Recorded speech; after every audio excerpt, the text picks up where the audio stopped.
구약성경 385쪽 사사기 14장 오늘 1절부터 마지막 20절까지 함께 교독하겠습니다. 제가 먼저 1절입니다. 삼손이 딥나에 내려가서 거기서 블레셋 사람의 딸들 중에서 한 여자를 보고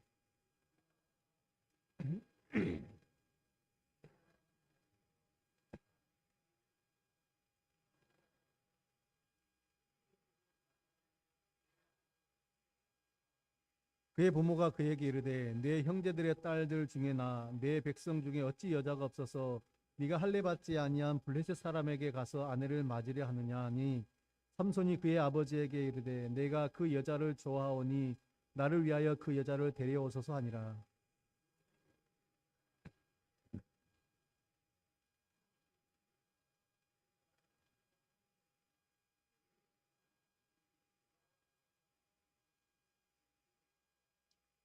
삼손이 그의 부모와 함께 딥나에 내려가 딥나의 포도원에 이른즉 젊은 사자가 그를 보고 소리 지르는지라.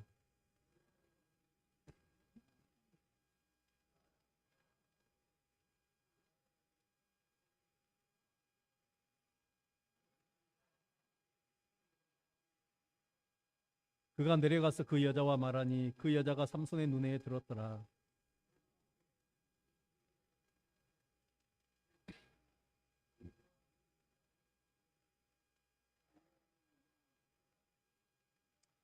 손으로 그 꿀을 떠서 걸어가며 먹고 그의 부모에게 이르러 그들에게 그것을 들여서 먹게 하였으나 그 꿀을 사자의 몸에서 떠왔다고는 알리지 아니하였더라.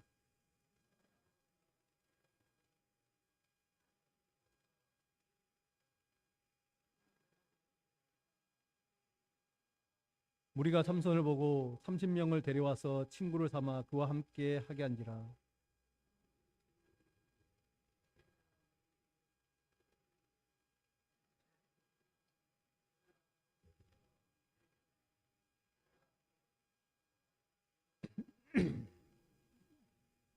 그러나 그것을 능히 내게 말하지 못하면 너희가 내게 베옷 30벌과 겉옷 30벌을 줄지니라 하니 그들이 이르되 네가 수수께끼를 내라 내면 우리가 그것을 들으리라 하며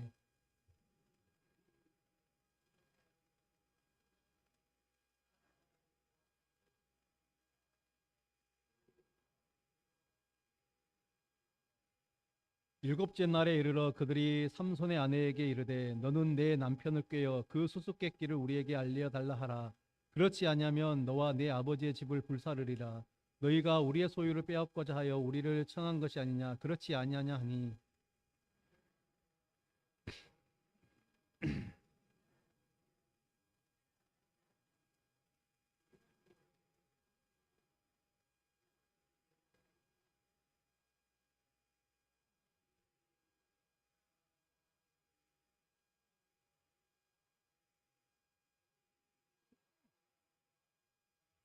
칠일 동안 그들이 잔치할 때에 그의 아내가 그 앞에서 울며 그에게 강요하므로 일곱째 날에는 그가 그의 아내에게 수수께끼를 알려주매 그의 아내가 그것을 자기 백성들에게 알려주었더라.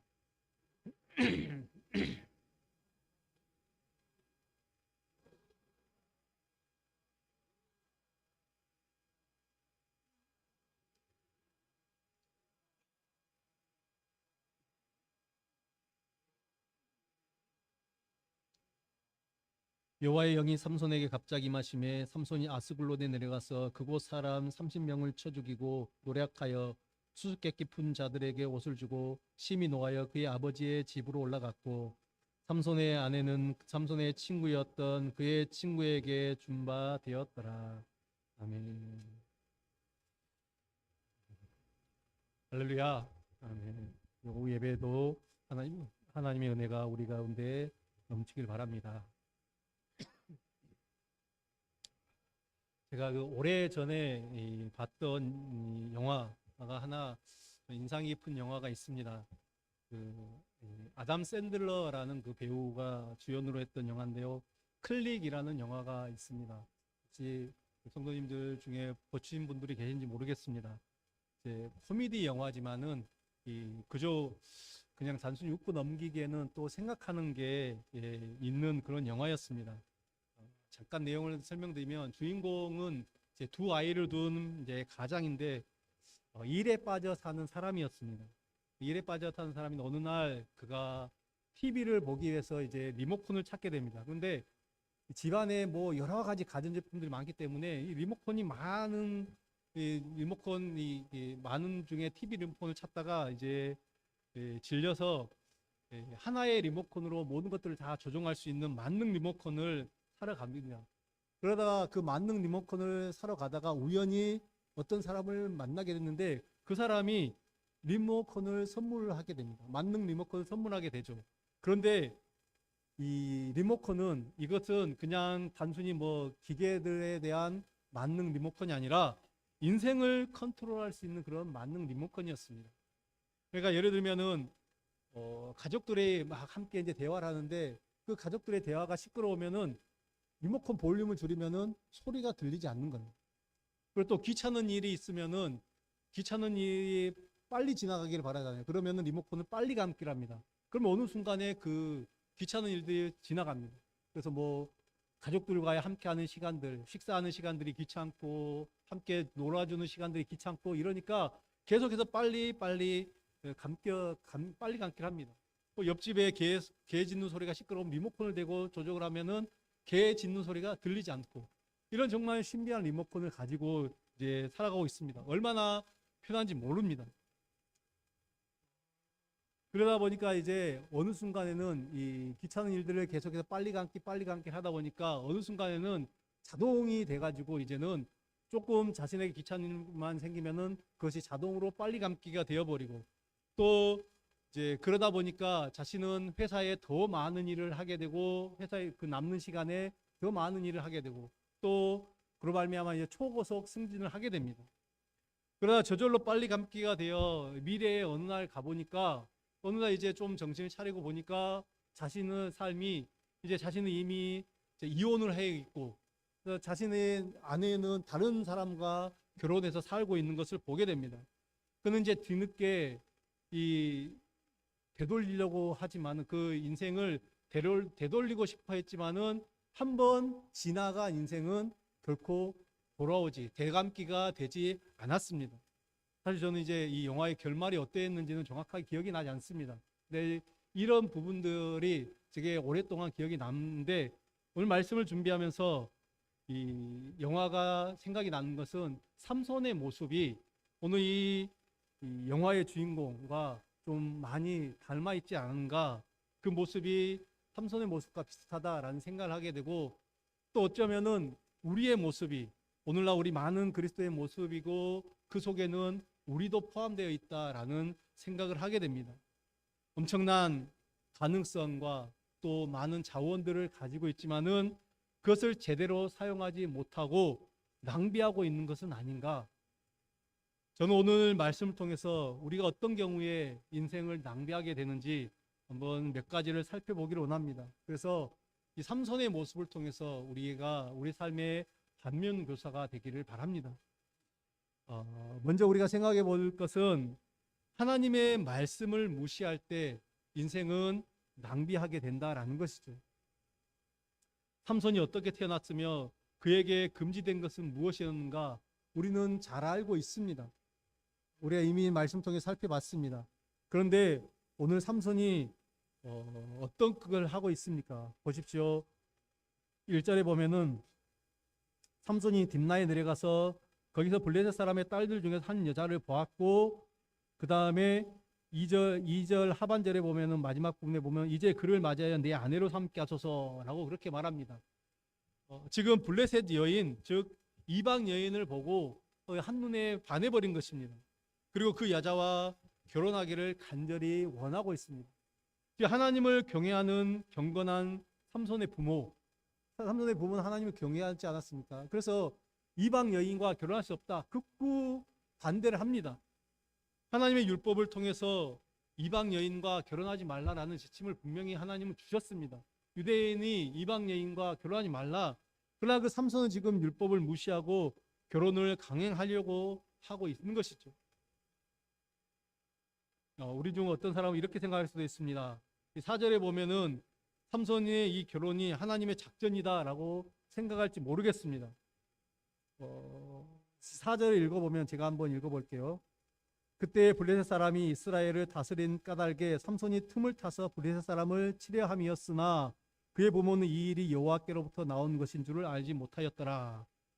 이 말을 이제 히브리어를 우리말로 이렇게 번역했기 때문에 번역이 이제 좀 오해를 일으키기에 딱 좋게 번역이 됐습니다.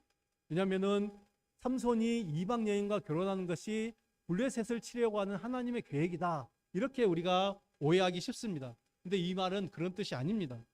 이 일이 여호와께로 나왔다라는 이 말은 삼손이 이방 여인과 결혼한 것 그 자체가 여호와께로부터 나왔다는 것이 아니고 삼손으로 하여금 블레셋 사람과 싸울 기회, 그 기회를 갖게 하신 것이 하나님의 뜻이다라는 것이죠. 이 블레셋 사람과 싸우려고 하는 것이 하나님의 뜻이지 이방 여인과 결혼하는 것이 하나님의 뜻이 아니다라는 것입니다. 여러분 한번 생각해 보십시오. 어떻게 율법을 제정하신 분이 하나님께서 분명히 이방 여인과 결혼하지 말라 하셨습니다. 그런데 어떻게 그렇게 말씀하신 분이 삼손으로 하여금 이방 여인과 결혼하라 그렇게 말씀을 하실 수 있습니까? 그것은 말이 안 되는 거죠. 하나님은 삼손을 블레셋을 치는 도구로 삼으시려 했던 것입니다. 그런데 지금 삼손은 하나님의 그 말씀을 귀담아 듣지 않고 있습니다. 삼손은 나실인입니다. 나실인이 금지해야 되는 것이 무엇입니까? 삭도와 시체와 술입니다. 분명히 하나님은 이 삼손의 부모에게 이야기를 했고 삼손은 아마 자라면서 부모를 통해서 이 이야기를 정말 귀에 딱지가 않도록 들었을 것입니다. 그리고 그렇게 생각을 했어야 맞습니다. 그러나 삼손의 모습을 보면 어떻습니까? 8절 9절에 보면은 그는 사자의 시체에 접촉을 합니다.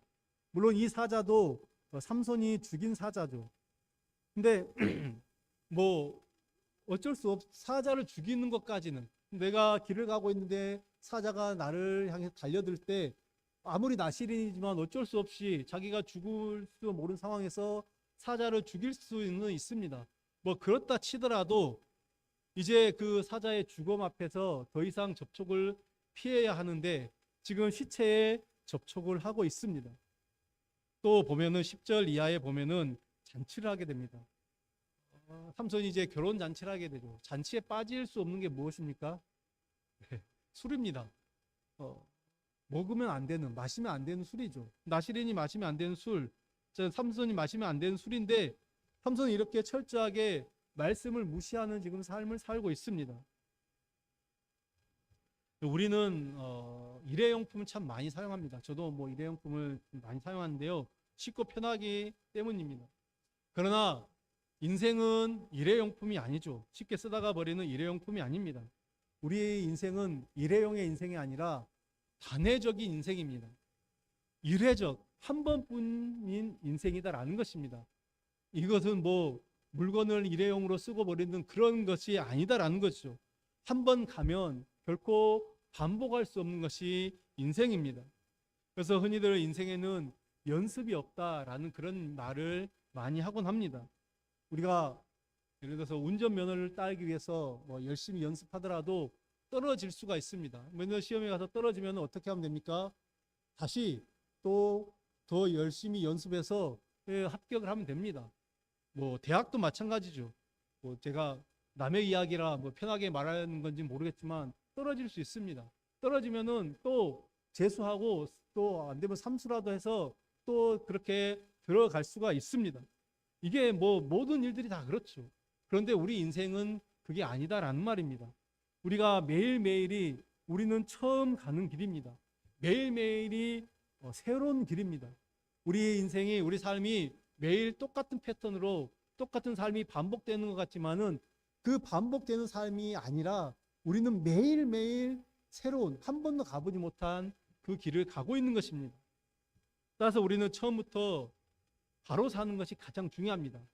내가 한번 가다가 아니면은 다시 가면 되지, 처음부터 다시 하면 되지, 한번 살아보고 그 다음에 제대로 하면 되지, 이렇게 될 수 없다라는 것입니다. 그래서 우리는 처음부터 바로 사는 것이 중요한데 무엇을 기준으로 살 것인가? 그것이 바로 하나님의 말씀을 기준으로 사는 것입니다. 여러분, 모르는 길을 안전하게 갈 수 있는 가장 최상의 방법은 무엇입니까? 내비게이션. 네, 내비게이션 아닙니다. 네, 내비게이션도 업데이트가 안 되면요. 네, 제가 우리 이제 완주 순천 고속도로가 완공된 날, 개통하는 첫날 제가 거기를 우연찮게 지나가게 됐습니다. 개통한지 모르고 내려왔는데, 개통한다 그래서 왔는데 내비게이션 업데이트가 안 되죠. 그러니까 내비게이션을 보니까 내비게이션은 호벌판을 가고 있는 거예요. 가고 있는데 내비게이션은 논두렁 한 목판을 그렇게 지나가고 있습니다. 내비게이션만 믿으면 안 됩니다. 그 길은 나보다 앞서 먼저 간 많은 경험이 있는 그 전문가의 안내, 전문인의 안내를 받는 것이 중요합니다. 그래서 우리가 이제 산을 간다, 히말라야 산을 간다 그러면은 중요한 사람이 누굽니까? 셰파가 되게 중요하잖아요. 길을 인도하는 사람이 없으면은 아무리 등산 전문가다 할지라도 올라갈 수가 없습니다. 그러니까 전문 안내인의 안내를 받아야 되는 것입니다. 잠언 29장 18절에는 이런 말씀이 있습니다. 묵시가 없으면 백성이 방자히 행하거니와 율법을 지키는 자는 복이 있나니, 복이 있다, 이 말씀을 하고 있습니다. 여기서 말하는 묵시는 무엇이겠습니까? 묵시는 하나님의 말씀입니다. 즉 하나님의 말씀이 없으면 비록 하나님의 백성이라 할지라도 마음대로 행하게 되고 갈 길을 몰라 방황을 하게 된다라는 것입니다. 그 말씀이, 하나님의 말씀이 기준이 되어야 되는데 그 말씀을 기준으로 삼지 못하면은 누구라도 인생을 방황하게 되는 것이죠. 특별히 우리 신앙인들은 인생에 제대로 방향을 잡지 못한다라는 것입니다. 여러분, 사사기의 핵심 주제와 같은 말씀이 무엇입니까? 그때의 이스라엘에 왕이 없으므로 사람이 각기 자기 소견에 오른 대로 행하였더라. 왕이 없으므로 각각 자기 소견에 오른 대로 행하였더라. 여기서 말하는 왕은 무엇입니까? 단순한 왕을 말하는 것입니까? 그렇지 않습니다. 왕은 하나님의 말씀을 받아서 전하는 사람입니다. 하나님의 그 말씀을 가르치는 자입니다. 하나님의 말씀을 백성들에게 알려줘야 됩니다. 그런데 그 하나님의 말씀을 알려줄 왕이 없어서 이제 하나님의 말씀을 백성들이 듣지 못하기 때문에 하나님의 말씀을 듣지 못한 백성들이 각기 자기 소견에 오른 대로 자기의 생각, 자기 마음, 자기 주장, 자기 경험, 자기 것을 따라 갔다라는 것입니다. 그리고 그들의 결과가 무엇입니까? 이제는 자기 소견에 따라간 그들의 삶의 그 끝자락, 정말 엉망진창이었던 것을 우리는 이 사사기를 통해서 잘 확인할 수가 있습니다. 말씀을 무시하고 그 가르침을 따르지 않고 내 생각대로, 내 고집대로 살면 하나님 앞에서 우리의 인생은 결국은 낭비된 인생이다라는 것입니다. 우리 많은 그리스도인들이 이제 새해에 결심하는 것이 있습니다. 이제 우리도 곧 새해를 맞이하게 되는데요. 우리 성도님들 어떤 걸 결심합니까? 가장 많이 하는 결심 중에 하나가 성경 일독 아닙니까? 네. 성경 일독 참 좋습니다. 네, 적극 권장합니다.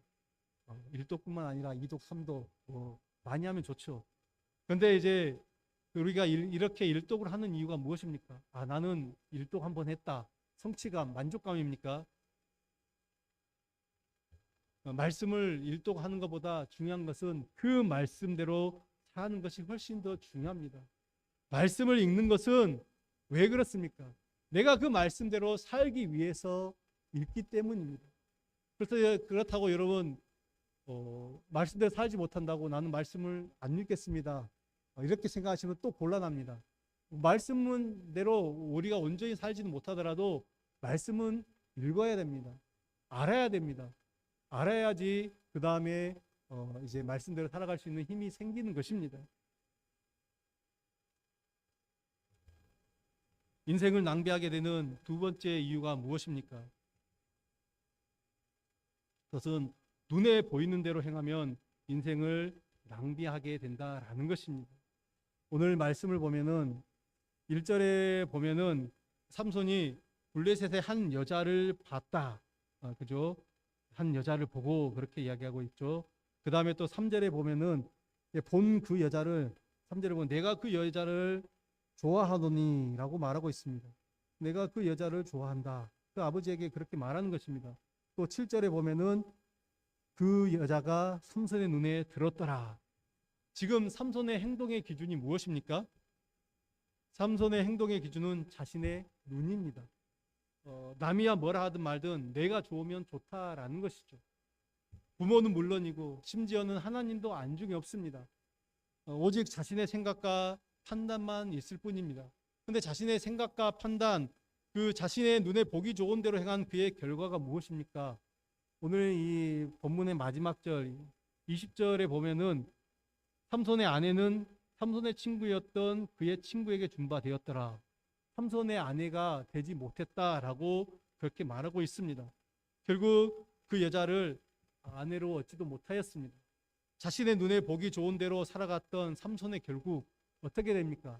마지막에 그가 머리카락이 잘리고 눈이 뽑히고 힘이 빠지는 정말 이제는 불쌍한 처량한 그런 신세가 되었습니다. 가장 힘이 세고 가장 강했던 삼손이 가장 약한, 가장 무능한 모습으로 변했다라는 것이죠. 하나님은 그에게 엄청난 능력을 주셨습니다. 그래도 그가 마지막에는 사람을 많이 죽였습니다. 이렇게 말할 수도 있습니다. 그러나 그렇게 따지자면은 그가 처음부터 하나님 말씀을 순종하고 하나님의 그 나시는으로서 본분을 잘 지켰다면은 어떠했을까요? 아마 하나님께서는 정말 삼손을 통해서 놀라운 일을 행하셨을 것입니다.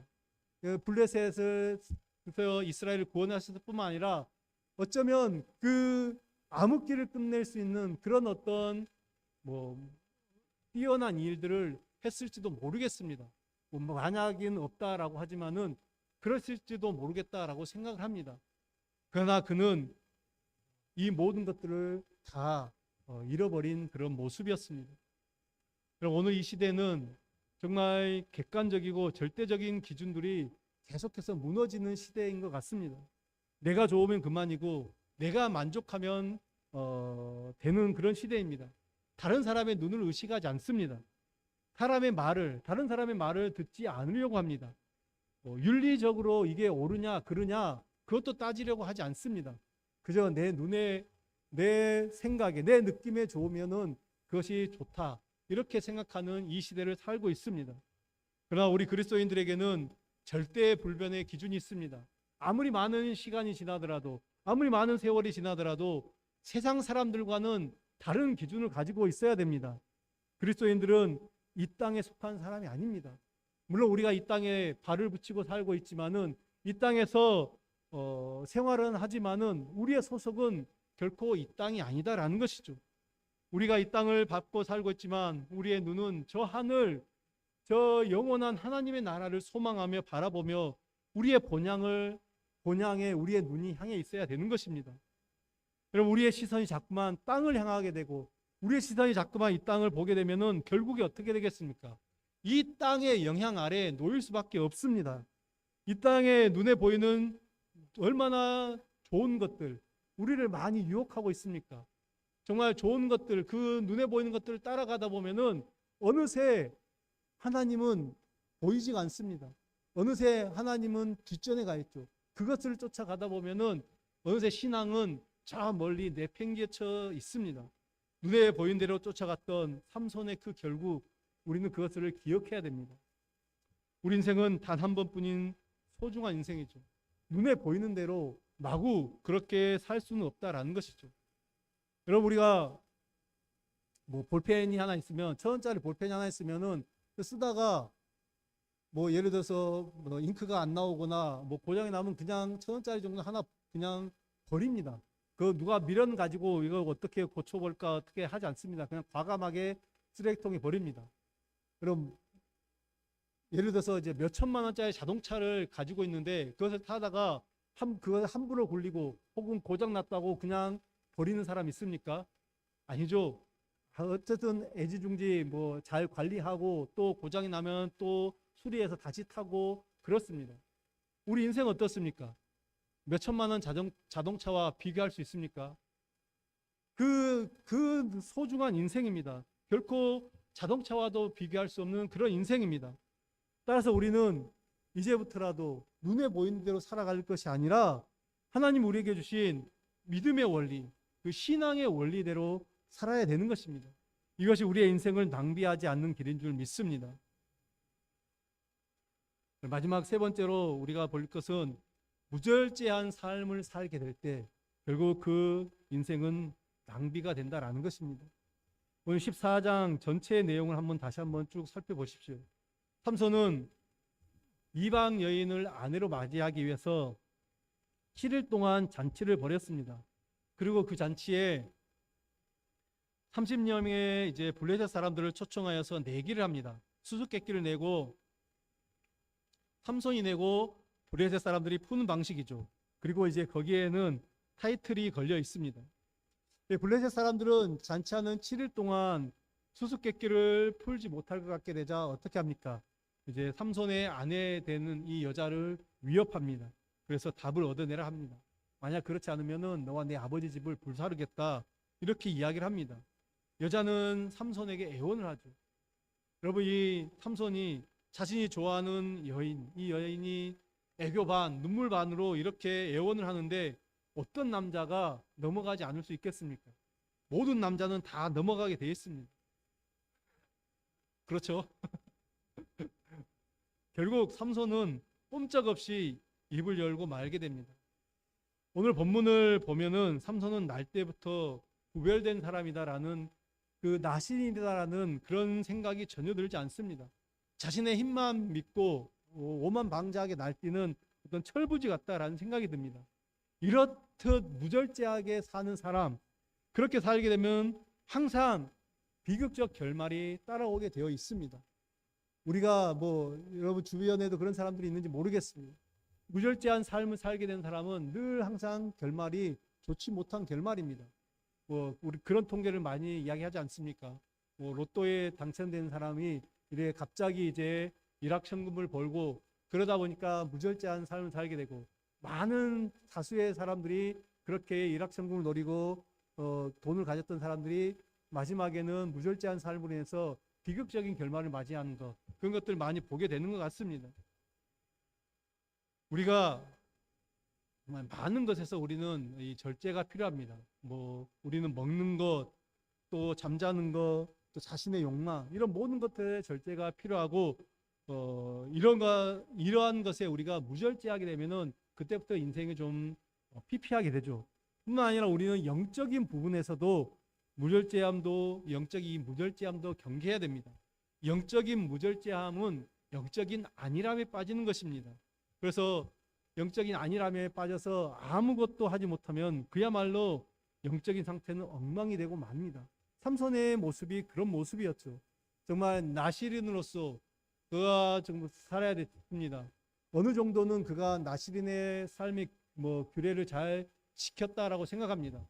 최소한 그가 부모의 손아귀에 있을 때, 그 부모의 양육을 받을 때 정도는 나시린으로서 또 부모의 말을 잘 들었다라고 생각합니다. 그러나 어느 순간에 그가 이제 그 타락한 가나안 땅에 살면서 그 부모의 손을 벗어나서 이제는 그 땅의 문화들을 바라볼 때 무절제한 삶을 살게 됩니다.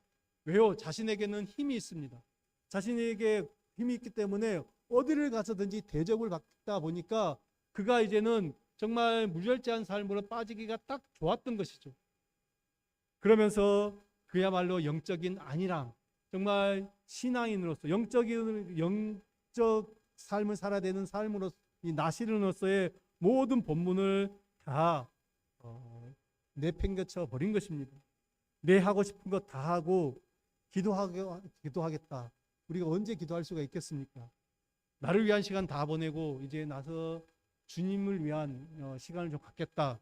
언제 그렇게 섬길 수 있겠습니까? 절제 없이 되는 것은 아무것도 없습니다. 절제 없이 제대로 된 신앙은 있을 수가 없다라는 것이죠. 혹시 우리가 지금까지 제대로 된 그런 모습을 하나님 앞에 보이지 못했다라고 하면 괜찮습니다. 지금부터라도 하시면 됩니다.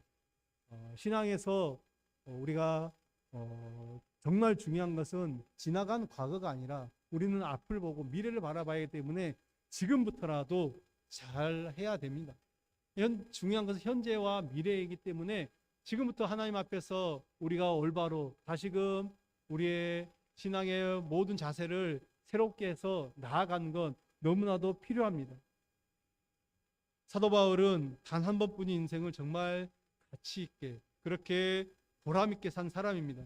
그가 인생의 말년에 어떻게 고백을 하고 있습니까? 디모데후서 4장 7절 8절을 보십시오.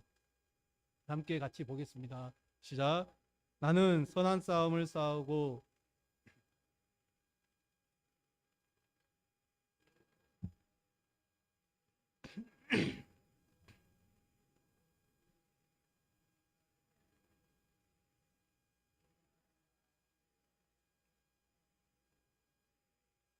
아멘. 여러분, 이 인생의 마지막에 이렇게 고백하는 자가 누가 있습니까? 내가 선한 싸움을 싸우고 믿음을 지켰다. 이제부터 나를 위하여 의의 면류관 예비되었다. 이게 맞는 말이다 할지라도 이렇게 당당하게 고백할 수 있는 사람이 누가 있습니까? 우리 합신의 고 박윤선 목사님이 그분이 소천하실 때 어떻게 고백을 했습니까? 나는 80분 죄인이다. 그렇게 고백하지 않습니까? 모든 사람들이 다 그렇게 고백을 하는데 사도 바울이 이렇게 고백하는 게 무엇입니까? 그가 교만해서입니까? 정말 하나님 앞에서 그 모습으로 살아왔기 때문에 그렇습니다. 그는 인생의 말미에 확신에 찬 고백을 할 수 있었던 이유가 있습니다. 어떤 것인가? 고린도전서 9장 25절에도 또 9장 25절에 이런 말씀이 있습니다. 이기기를 다투는 자마다 모든 일에 절제하나니 그들은 썩을 승리자의 관을 얻고자 하되 우리는 썩지 아니할 것을 얻고자 하노라. 이기기를 다투는 자마다 모든 일에 절제했다. 사도 바울의 그 고백입니다. 자신이 모든 일에 절제했다. 하나님 앞에서 그 삶을 살았다라는 것을 말하고 있습니다. 철저하게 절제의 삶을 살며 주님께서 맡기신 귀한 그 사역을 감당하였다라는 것입니다. 하나님은 우리에게 큰 자산을 주셨습니다. 그것을 유용하게 쓸 것인가 아니면은 낭비할 것인가, 그것은 우리의 선택의 몫이다라는 것이죠. 하나님께서 우리에게 주신 이 인생, 하나님께서 우리에게 주신 이 사명, 우리가 어떻게 감당하며 나아갈 것인가. 말씀을 무시하고 눈에 보이는 대로 살고 무절제하게 살면 결국 인생은 낭비된 인생이 되고 말 것입니다. 오늘 말씀을 통해 그런 우리의 인생을 돌아보는 계기가 되기를 바랍니다. 나이가 많다고 늦었다라고 생각하지 마십시오. 반대로 젊다고 기회가 많은 것도 아닙니다. 우리의 한 번뿐인 인생이 낭비되는 인생이 아니라 정말 하나님 앞에서 가치 있고 의미 있는 복된 인생이 되기를 바랍니다. 여러분, 이제 2024년 정말 오늘로서 마지막 주일을 지나며 또 이번 주에 우리가 마무리를 하게 됩니다. 우리가 다시 한번 하나님 앞에서 인생을 정말 돌아봐야 될 때가 지금 이때가 아닌지 이때라고 생각을 합니다.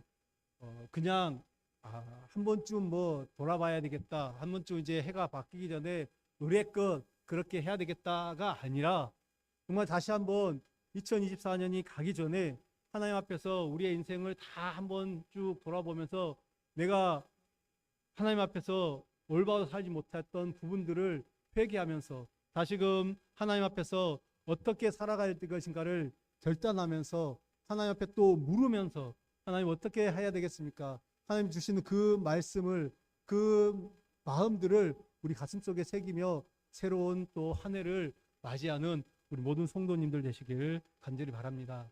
기도하겠습니다. 하나님 아버지, 주께서 우리에게 허락하신 인생, 하나님 그 인생 속에서 우리가 하나님이 주신 이 시간들을 낭비하지 않기로 합니다. 우리의 인생을 낭비하지 않기로 합니다. 하나님, 우리가 말씀을 무시하게 되고 우리의 눈에 보이는 대로 행하고 무절제한 삶을 살게 될 때 그 인생은 결국엔 낭비되는 인생임을 하나님 우리는 말씀을 통해 배웠습니다. 하나님 아버지, 다시 한번 우리가 하나님의 말씀을 기억하고 또 아버지 우리 눈에 보이는 대로가 아니라 하나님의 말씀이 들려주시는 대로 하나님 모든 일에 절제하며 살아가는 믿음의 삶이 될 수 있도록 인도하여 주시옵소서. 예수님의 이름으로 기도드립니다. 아멘.